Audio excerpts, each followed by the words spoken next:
ধনী হতে আল্লাহ পাক নিষেধ করেন নাই, ধনী হতে আল্লাহ নিষেধ করেন নাই, ব্যবসা করতে নিষেধ করেন নাই, ধন সম্পদ আল্লাহ পাক অর্জন করতেও নিষেধ করেন নাই, কিন্তু দুনিয়ার পূজা করতে আল্লাহ নিষেধ করেছে, দুনিয়ার মোহে ডুবে যেতে আল্লাহ নিষেধ করেছেন। সম্পদ ওসমান রাদিয়াল্লাহু আনহুরও ছিল, কিন্তু সেই সম্পদ তিনি তার প্রয়োজনে যতটুকু লাগতো এতটুকু ব্যয় করতেন, বাকিটা আল্লাহর রাস্তায় ব্যয় করতেন। উসমান রাদিয়াল্লাহু আনহুর মতো ধনী হতে কোনো সমস্যা আছে? আপত্তি আছে?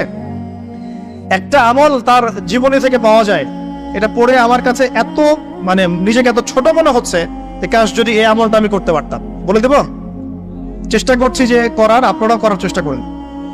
উসমান রাদিয়াল্লাহু আনহু ধনী ছিলেন কিনা, তো নবীর কাছে গিয়ে বলছেন যে আমার ধন সম্পদ খুব বেশি বাড়ছে, ইয়া রাসূলুল্লাহ আপনি সম্পদ একটু কমানোর দোয়া করেন তো আমার জন্য। চিন্তা করা যায় মানুষ এমন দোয়া কেউ করবে এই যুগে? আচ্ছা, নবী সাল্লাল্লাহু আলাইহি ওয়াসাল্লাম বললেন তুমি উটের পিঠে, গাধার পিঠে খাওয়া দাওয়া করো, ঠিক আছে, খাওয়া দাওয়া করো। তো তিনি খাওয়া দাওয়া করেন। এখন কয়দিন পরে, কয়দিন বলতে কতদিন আল্লাহ ভালো জানেন, তিনি এসে বলছেন ইয়া রাসূলুল্লাহ আমার তো সম্পদ আরো আগের চেয়ে বাড়তেছে দেখি, আপনি কি দোয়া করলেন? সম্পদ আরো বাড়া শুরু করেছে এখন। তখন তিনি বলছেন যে তুমি যখন খাও তখন তোমার হাত থেকে যদি খাবার পড়ে যায় তুমি কি করো? তখন তিনি বলেছেন আমি, আমার হাত থেকে খাবার যদি পড়ে যায়, একটা দানাও যদি পড়ে যায়, আমি উটের পিঠ থেকে নেমে সেই খাবারটাকে তুলে পরিষ্কার করে তারপর খাই। উসমান রাদিয়াল্লাহু আনহু এত ধনী মানুষ, তিনি প্রতি বেলায় 100 মানুষকে খাওয়াতে পারেন, কোনো সমস্যা নেই। তিনি একাই তাবুকের যুদ্ধে 30,000 সৈন্যের দায়িত্ব নিয়েছেন। 30,000 সৈন্য 3 মাস যাবে, তার যাত্রা বিরতি করবে, খাবে দাবে, তাদের ঘোড়া অস্ত্রশস্ত্র সব দায়িত্ব একজন ব্যক্তি বহন করেছেন, ওসমান রাদিয়াল্লাহু আনহু। কত বড় ধনী আপনি চিন্তা করেন। উনার মতো ধনী কোন পররাষ্ট্র মন্ত্রী নাই পৃথিবীতে, এখন তো কোন বিশ্ব নেতাও নাই ওনার মতো ধনী, এখন কেউই নাই। আর উনি কিন্তু তার এই ধন সম্পদ সুদের মধ্য দিয়ে অর্জন করেন নাই, তার ধন সম্পদ দুর্নীতির মধ্য দিয়ে অর্জন করেন নাই, তার ধন সম্পদ তিনি কিন্তু এই যে অন্যের সম্পদ অন্যায়ভাবে দখল করে অর্জন করেন নাই। তিনি সম্পদ অর্জন করেছেন বৈধ পন্থায়, হালাল ব্যবসা করেছেন নাকি না? এই যে আমল, তো নবীজি বলছেন যে তোমার আমল যদি এমনই হয় তাহলে তোমাকে আল্লাহ পাক সম্পদ দিবে না, কাকে সম্পদ দিবে? তুমি আল্লাহ পাকের যে সম্পদ রিজিকের যে শুকরিয়া আদায় করো, কৃতজ্ঞতা প্রকাশ করো যে আল্লাহ আমাকে ভালোবেসে রিজিকটা দিয়েছেন, আমার হাত থেকে পড়ে গেছে, আমি তুলে খাই।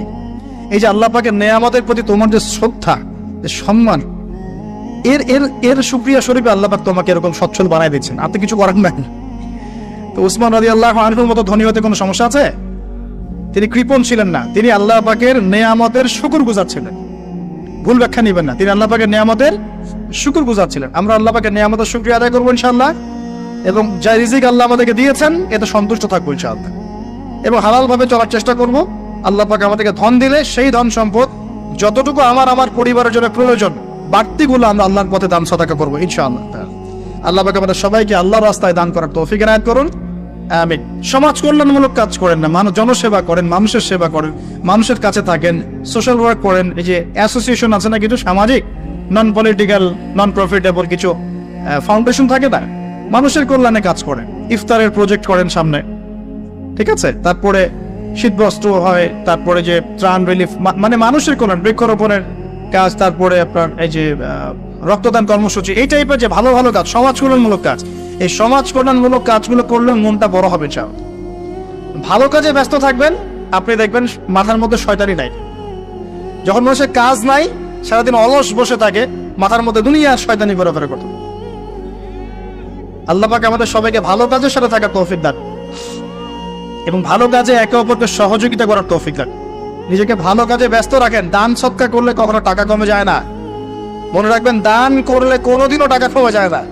আপনার দানের টাকা ঘুরে ফিরে আপনার কাছে আসবে, বুঝতে পারছেন না? আপনার দানের টাকা ঘুরে আল্লাহ আপনার কাছে ফিরাই দিবে। কিভাবে ফিরাবেন সেটা আল্লাহর দায়িত্ব।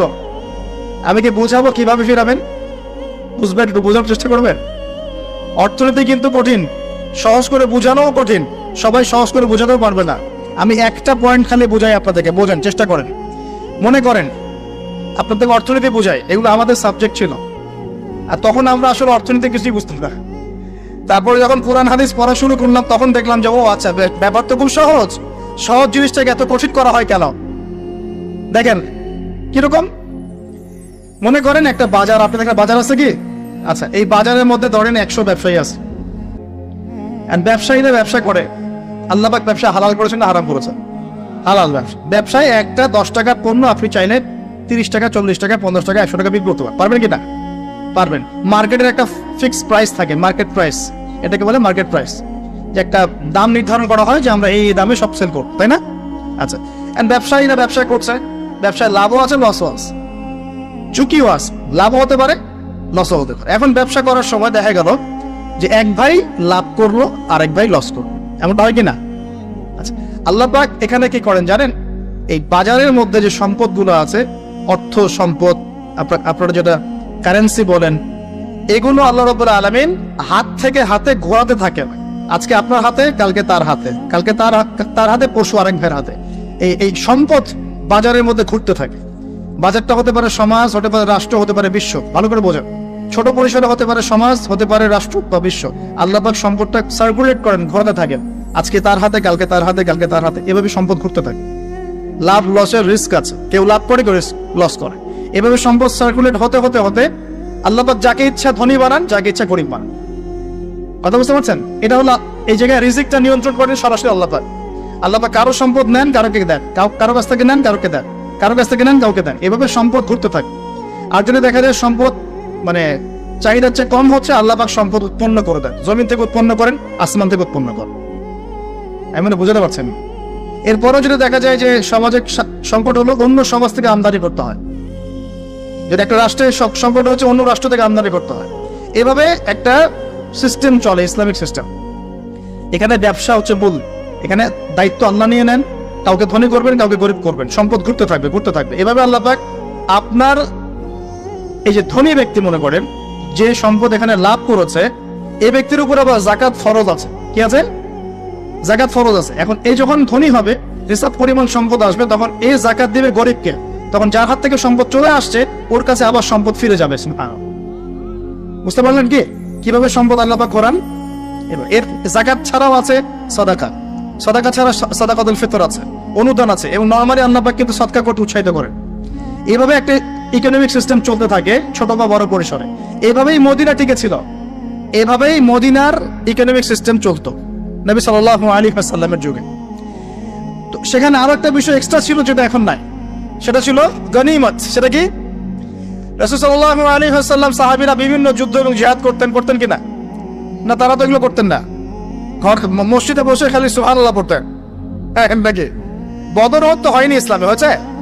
বদর ওহুদ বলে কোনো যুদ্ধ হয়েছে নাকি? এগুলো বললে তো দেখা যাবে বাপরে বাপ, অবস্থা খারাপ। হ্যাঁ, জিহাদি বয়ান শুরু করে দিয়েছে। তখনই মুসলিমরা যুদ্ধে গিয়েছে এবং জয় করেছে, তখন বিপুল গনিমতের সম্পদ লাভ করেছে। বুঝতে পারছি? গনিমত মানে ওই যে যাদের সাথে যুদ্ধ হচ্ছে ওদের সব সম্পত্তি মুসলিমরা তখন পেয়ে যায়, কারণ ওগুলো ছেড়ে ওরা পালিয়ে যাও। এটা এর মধ্য দিয়ে মুসলিম ব্যাপক স্বচ্ছলতার মুখ দেখেছিল। খায়বারের যুদ্ধ জয়ের মধ্য দিয়ে মুসলিমরা প্রায় 1/3 সম্পদ পেয়েছিল আরবের মধ্যে। জাজিরাতুল আরবের 1/3 সম্পদ শুধু খায়বার যুদ্ধ জয়ের মধ্য দিয়ে লাভ করা হয়েছে। ওইটা তো নাই, এখন ক্লোজড। আমি ওগুলো বাদ দিয়ে এই সিস্টেমগুলোর কথা বললাম, সাদাকা, ব্যবসা ইত্যাদি ইত্যাদি। তার মানে ইসলামিক ইকোনমিক সিস্টেমের মধ্যে আল্লাহ পাক সম্পত্তি নিয়ন্ত্রণ করছেন এবং কাউকে ধনী বানাচ্ছেন, কাউকে গরিব করছেন। সম্পদ হাতে হাতে ঘুরছে।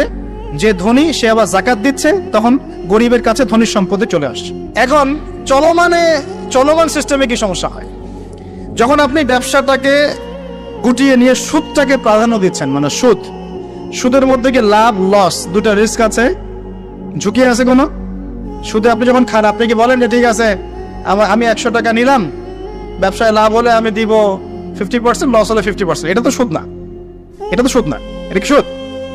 যখন আপনি বলেন যে আমি 100 দিয়েছি, আমাকে 110 দেওয়া লাগবে, 100 দিয়েছি আমাকে 110ই দেওয়া লাগবে, আপনি তো লসের রিস্ক নিবেন না? নিবেন? সুদখোর কি লসের ঝুঁকি নিবে নাকি লাভের শর্তে টাকা দিবে? এখন যখন আপনি লাভ লসের ঝুঁকি নিচ্ছেন না, তখন একজন লাভ করা একজন লস করার কোনো সিস্টেম বাজারে থাকছে না। তখন সম্পদ ধনিক শ্রেণীর হাতে পুঞ্জীভূত হচ্ছে, তারা আস্তে আস্তে ধনী হতে থাকবে, গরিবরা আস্তে আস্তে গরিব হতে থাকবে। এরও ওপরে যখন সে আবার যাকাত দিবে না, তখন ওই সম্পদ আবার গরিবের কাছেও ফিরে আসবে না। এভাবে সুদের মধ্য দিয়ে সম্পদ সংকীর্ণ হয়ে যায়, একদম একটা মার্কেট, সমাজ, রাষ্ট্র মেসাকার অবস্থা হয়, দেউলিয়া হয়ে চলে যাবে। একটা একটা করে কথা বলেছিলাম, ফলেছিল কি অর্থনৈতিক কথাগুলো? পাকিস্তানের কথা ফলেছে? পাকিস্তানের সামনে আরো ভয়াবহ পরিণতি আছে। আর এগুলো থেকে শিক্ষা না নিতে পারলে আমাদের সামনে ক্ষতি আছে। এগুলো বলবেই বাকে, বোঝাবেই বাকে। আর আল্লাহ পাক আমাদের কথা গ্রহণ করার মানসিকতা দান করে। কমপক্ষে কথাগুলো শুনে একটু যাচাই করার তৌফিক আল্লাহ দান করো। যাচাই করার পর যদি দেখা যায় যে হ্যাঁ ঠিকই বলেছে ছেলেটা, বা কম কিছুটা হলেও ঠিক বলেছে, ওইটুকু অন্তত গ্রহণ করার তৌফিক আল্লাহ দান করে। একবারে যদি নেগলেক্ট করে দৌড় এইসব কথা শোনারই দরকার নাই, তাহলে তার কিছু হইল না। সমস্যা নাই, আমাদের কাজ কি? ফাযাক্কির ইন্নামা আনতা মুযাক্কির। আল্লাহ পাক আল্লাহর দ্বীনের দায়ীদের দায়িত্ব দিয়েছেন, তোমরা উপদেশ দিবে, তোমরা শুধু উপদেশ দাতা। লাস্তা আলাইহিম বিমুসাইতির। কারো প্রতি তোমরা দারোগা নাও, চাপ দিয়ে মানাতে হবে, এই দায়িত্ব তোমাকে দেওয়া হয় না। জাস্ট বলে দিয়ে চলে আসে সামনে। ফাযাক্কির ইন্নাফাআতিয যিকরা। তুমি উপদেশ দিবে হে নবী। সায়াযাক্কারু মান ইয়াখশা। যে উপদেশ গ্রহণ করবে সে শীঘ্রই গ্রহণ করবে, যে আল্লাহকে ভয় করে সে শীঘ্রই উপদেশ গ্রহণ করবে ইনশাআল্লাহ তাআলা। প্রিয় ভাইরা, তো এখনকার চলমান বিশ্বের ইকোনমিটা হচ্ছে সুদ ভিত্তিক। এই কারণেই ইকোনমিক সমস্যাগুলা, মন্দাগুলা, স্যাংশনগুলা, করাপশনগুলা, এগুলো সুযোগ থেকে যায়। আদারওয়াইজ ইসলামিক ইকোনমিক সিস্টেম পরিপূর্ণরূপে থাকলে এই সমস্যাগুলো হতো না। রমজান মাসে ওয়াদা নাম্বার 5, কয়টা ওয়াদা করছেন এই পর্যন্ত ভাই? 4টা। ওয়াদা নাম্বার 5 হচ্ছে রমজান মাসে যার যার জাকাত ফরজ হয়, জাকাত অবশ্যই জাকাত আদায় করে দিবেন ইনশাআল্লাহ। করবেন কিনা? আপনারা কি মনে করেন যে নামাজই খালি ফরজ, জাকাত ফরজ না? জাকাত ফরজ না? যে কেউ যদি মনে করে নামাজ ফরজ, জাকাত ফরজ না, সে ব্যক্তি কাফের। হ্যাঁ, আমার ফতোয়া না, যে কোনো আলেমকে জিজ্ঞাসা করেন না, যে কোনো মাযহাবের আলেমকে জিজ্ঞাসা করেন, যে কোনো মাযহাবে। মান ফাররাকা বাইনা সলাতি ওয়াজ যাকাত। যে ব্যক্তি সালাত এবং যাকাতের মধ্যে পার্থক্য করে, সে ব্যক্তি মুসলিম মিল্লাত থেকে খারিজ হয়ে যাবে। আবু বকর সিদ্দিক রাদিয়াল্লাহু আনহুর যুগে কিছু মানুষ যাকাত দিত না, দিতে চায় নাই। আবু বকর সিদ্দিকের মতো নরম মানুষ তো মনে হয়, নরম মানুষ নামাজে দাঁড়ালেই ঝরঝর করে কান্না শুরু করেন, নরম মনের মানুষ, তিনি যাকাত অস্বীকারীদের বিরুদ্ধে যুদ্ধ করলেন। ইতিহাস পড়ে দেখেন। তারপরে তারা ভয়ে যাকাত দেওয়া শুরু করলেন। একজনের বিরুদ্ধে অ্যাকশন নেওয়া হয়েছে, বাকিরা ভয়ে যাকাত দেওয়া শুরু করছে। রাষ্ট্রীয় কোষাগার সমৃদ্ধ হলো। মুসলিমরা ওই সময় সুদের মধ্য দিয়ে রাষ্ট্রীয় কোষাগার বৃদ্ধি করত? যাকাত ছিল, গনিমত ছিল, সাদাকা ছিল, ব্যবসা ছিল, কৃষি ছিল, এইগুলোর মধ্য দিয়ে তারা সমৃদ্ধ হতো। আর এই সমৃদ্ধি দিয়ে আমরা প্রায় 1200 বছর বিশ্ব শাসন করেছি। কত বছর? 1200 বছর আমরা বিশ্ব শাসন করেছি। আর এখন আমাদেরকে চাইতে হয়, লোন দেন, এই করেন, সেই করেন। আমাদেরকে নিচের হাত হইতে হয়েছে, নিচের হাত। কি লজ্জা আমাদেরকে নিচের হাত হতে হয়েছে, ওরা এখন উপরের হাত। ওরা আমাদেরকে এখন অনুদান দেয়, আবার সুদের শর্ত দিয়ে দিবে। আপনারা তো IMF বুঝবেন না, ওইটা দিয়ে আমি যাচ্ছি না। এমন কিছু শর্ত দিবে যেটা রাষ্ট্রের গলা দড়ি চিপে রেখে দিবে। কেন? এটা যারা এখানে শিক্ষক ব্যক্তিত্বরা আছেন তারা বুঝবেন আমার কথায়। গলার মধ্যে দড়ি দিয়ে ফাঁস লাগিয়ে রেখে দিবে, এর নাম লোন দেওয়া। গলায় দড়ি দিয়ে ফাঁস ধরে রেখে দিবে, এর নাম লোন দেওয়া। দিবি না বলে টান দিয়ে নিয়ে নিবে। তারপর শ্রীলঙ্কা বানায় রেখে দিবে। শ্রীলঙ্কা এমনি হয়েছে নাকি? ওর গলায় আগে রশি পরাইছে, নে তুই নে, এগুলো সব নে। রশি আস্তে আস্তে টান দিছে দিয়ে এক পর্যায়ে যখন দেখছে এ তো আর আমার কিছু শোধ করতে পারবে না, টান দিয়ে সব নিয়ে না, দেউলিয়া শেষ নাই। শিক্ষা বিশ্ব বুঝতে হবে। কোরআন সুন্নাহ আল্লাহ পাক শুধু এই যে ছাড়ফুক করার জন্য আর তাবিজ করার জন্য, হ্যাঁ, শুধু বরকত নেওয়ার জন্যই নাজিল করেন নাই। কোরআন এবং সুন্নাহ আল্লাহ পাক নাজিল করেছেন যাতে কোরআন সুন্নাহ দিয়ে আমরা চলমান সমাজের, বিশ্বের সমস্ত সমস্যাগুলোর সমাধান খুঁজে বের করতে পারি। না কি মনে হয় আপনাদের? এই জন্য আল্লাহ নাজিল করেন নাই। আমি একটা আয়াত বলি তাহলে বুঝবেন। আল্লাহ বলছে সূরা নাহল আয়াত নাম্বার 89, সূরা নাহল আয়াত নাম্বার 89, 89। আল্লাহ পাক বলছেন বিসমিল্লাহির রহমানির রহিম, ওয়া নাযালনা আলাইকাল কিতাব। হে নবী, আমি আপনার প্রতি এমন একটা কিতাব নাজিল করে দিয়েছি, মানে কোরআন, তিবিয়ানান লিকুল্লি শাই, যে কিতাব প্রতিটা বিষয়কে ব্যাখ্যা করবে ইনশাআল্লাহ। ব্যাখ্যা করে কিনা? কোরআন প্রতিটা বিষয়কে ব্যাখ্যা করে কিনা? ওয়া হুদান, এবং কোরআন হবে আমাদের জন্য হেদায়াত, মানে পথ নির্দেশ, গাইডেন্স। ওয়া রাহমাতান, এবং আল্লাহর পক্ষ থেকে রহমত, দয়া। ওয়া বুশরা লিল মুসলিমিন, আর মুসলমান জাতির জন্য এই কোরআন হচ্ছে সুসংবাদ। বলে সুবহানাল্লাহ। এই কোরআন যদি পড়ি না, বুঝি না, আমল করি না, তাহলে এর সমাধান কেমন করে বের করব? আল্লাহ পাক আমাদেরকে এমন ওলামায়ে কেরাম দান করুন, এমন প্রজন্ম দান করুন, এমন যুব সমাজ দান করুন, এমন নেতৃত্ব দান করুন, যারা কোরআন এবং সুন্নাহর জ্ঞান দিয়ে পুরো বিশ্বটাকে শাসন করতে পারবে ইনশাআল্লাহ। আল্লাহ পাক, আমি দোয়া করি আল্লাহ পাক আমাদের ঊর্ধ্বতন কর্তৃপক্ষ সহ সবাইকে এমন হেদায়েত দান করুন, যে হেদায়েতের আলোকে তারা কোরআন সুন্নাহর কাছে এমন ভাবে আত্মসমর্পণ করবে যে ওই হেদায়েতের আলো নিয়ে, ওই আলোর মশাল নিয়ে ইনশাআল্লাহ বিশ্বটা জয় করবে ইনশাআল্লাহ। এমন প্রজন্ম আসবে ইনশাআল্লাহ, যদি এই এস্টিমেশন গুলা, প্রেডিকশন গুলা ফলে, এরকম প্রজন্ম যে আসবে এটাও একদিন ফলবে ইনশাআল্লাহ। তাহলে আমরা নিয়াত করতে পারি কি, 7 নাম্বার ওয়াদা করতে পারি যে আমরা সবাই কোরআন এবং সুন্নাহর ইলমটা অর্জন করব ইনশাআল্লাহ, কমপক্ষে বেসিক কিছু জ্ঞান অর্জন করব ইনশাআল্লাহ। আমি বলছি না যে সবাইকে মুফতি হওয়া লাগবে, সবাইকে দায়ী হতে হবে, সবাইকে একদম মুফাসসির হতে হবে, এটা জরুরি না, এটা মানুষ পারবেও না, কিন্তু কমপক্ষে ইসলামের বেসিক জিনিসগুলো কি আমরা শিখতে পারি না ভাই? শেখার জন্য খুব কষ্ট করতে হবে। আল্লাহ পাক আমাদের সবাইকে খাস নিয়াত করার তৌফিক দান করুন, খালেস নিয়াত করার তৌফিক দান করুন। দ্বীনের জ্ঞান অর্জন আল্লাহ পাক ফরজ করেছেন ভাই। দ্বীনের জ্ঞান অর্জন করা মুস্তাহাব বিষয় নয়, নফল কিছু নয়। তালাবুল ইলমি ফরিদা আলা কুল্লি মুসলিম, প্রত্যেক মুসলমানের উপরে দ্বীনের ইলম অর্জন করাটা ফরজ। এটা কি নফল? আমরা নিজেরা অর্জন করব, আমাদের সন্তানদেরকে শেখাবো, মা বোনদেরকেও শেখাবো ইনশাআল্লাহ। মা বোনদেরকে শেখানো লাগবে না ভাই? খালি চূড়াই ঠেলবে সারা জীবন? নাকি দিনের কিছু জ্ঞান অর্জন করাতে হবে? নাকি করাতে হবে না? আল্লাহ পাক আমাদের সবাইকে আদর্শ ইসলামিক পরিবার দান করুন বলি। আর যে কথা বলতে গিয়ে এসেছি, একটু গভীরে চলে গেছিলাম। আপনারা যাকাত দিয়েন, রমজান মাসে আল্লাহর ওয়াস্তে যাকাত গুলো দিয়ে দিয়েন, এবং আল্লাহর ওয়াস্তে একটু ওয়াদা করেন আর যাই করেন অর্থনৈতিক জীবনে সুদের সাথে সম্পৃক্ত করেন না। হবেন? সুদের পাপ কি? নিজের মায়ের সাথে জেনা করা। এই হাদিস কেউ শোনায় নাই ভাই? সুদের পাপের 70টা বা 73টা শাখা আছে, তার সবচেয়ে উঁচুটা আমি বলেছি কোরআন থেকে, আল্লাহ এবং তার রাসূলের সাথে যুদ্ধ করা। সবচেয়ে নিচের পাপটা কি জানেন? সবচেয়ে নিচের পাপ হচ্ছে নিজের মাকে বিয়ে করা। নাউযুবিল্লাহ। নিজের মাকে কেউ বিয়ে করে? এর চাইতে জঘন্য কাজ হলো সুদ খাওয়া, কারণ সুদের মধ্য দিয়ে মানুষের রক্তকে চুষে খাওয়া হয়। আর মেরাজের রাতে যখন নবী সাল্লাল্লাহু আলাইহি ওয়াসাল্লাম, যে মেরাজের কথা বলছিলাম, তিনি আল্লাহর সাথে সাক্ষাৎ করতে গিয়েছিলেন, তখন জাহান্নামের অনেক আযাব তিনি দেখেছেন। আর কিছু প্রশ্ন করতে পারে মানুষ যে জাহান্নাম কি তাহলে আগে তৈরি হয়ে আছে, আযাব কি এই সেই, এগুলো অ্যান্সার দেওয়ার জন্য আরেকটা লেকচার লাগবে। মনে রাখবেন, সময় এর নিয়ন্ত্রণ আল্লাহর হাতে। আমাদের কাছে অতীত, বর্তমান, ভবিষ্যৎ এই বিষয়গুলো আছে, আমাদের টাইম ফ্রেমের মধ্যে এটা আছে।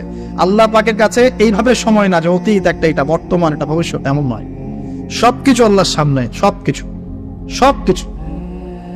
আমরা যেখানে ঘুরি, এই সৌরজগতে আমরা ঘুরছি, এই যে ওয়াজ করছি যখন আমরা, এখনো জমিনটা ঘুরছে কিনা? আমাদেরকে নিয়ে পৃথিবী ঘুরছে শূন্যের মধ্যেই। সুবহানাল্লাহ বলেন। আমাদেরকে নিয়ে পৃথিবী এখনো এই মুহূর্তেও শূন্যের মধ্যে ঘুরছে, আসমানে ঘুরছে কিনা?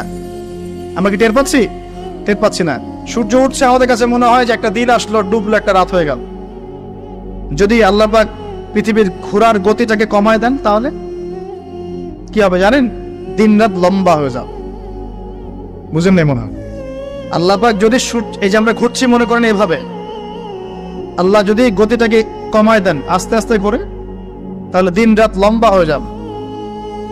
বিজ্ঞানীরা বলে, এটা বিজ্ঞানীদের কথা, এটা আমার কথা না, বিজ্ঞানীরা বলে তখন আমাদের দাড়ি চুলও নাকি পাকবে না, বয়সও নাকি বাড়বে না। যাই হোক, ওটা ওদের থটস, এটা আমাদের থটস না। আলোর বেগে যদি মানুষ মহাবিশ্বে, মহাকাশে সফর করতে পারে, আলোর বেগের চেয়ে বেশি বেগে, এখনকার সায়েন্সরা বলে, ওরাই বলে যে মানুষ তখন ফিউচারে চলে যেতে পারে, ভবিষ্যতে যেতে পারে, আলোর বেগে যদি সফর করতে পারে। এটা ওদের কথা, আমরা এইসব আলোচনা যাচ্ছি না। বলছি সময়ের নিয়ন্ত্রণ কার হাতে? আল্লাহর হাতে। বারজাখ বলে একটা জগৎ আল্লাহ তৈরি করেছেন। কি নাম? বারজাখ। এই জগৎটা হচ্ছে আমাদের দুনিয়ার জগৎ আর জান্নাত জাহান্নামের যে কিয়ামতের দিন, এর মাঝখানের একটা জায়গা।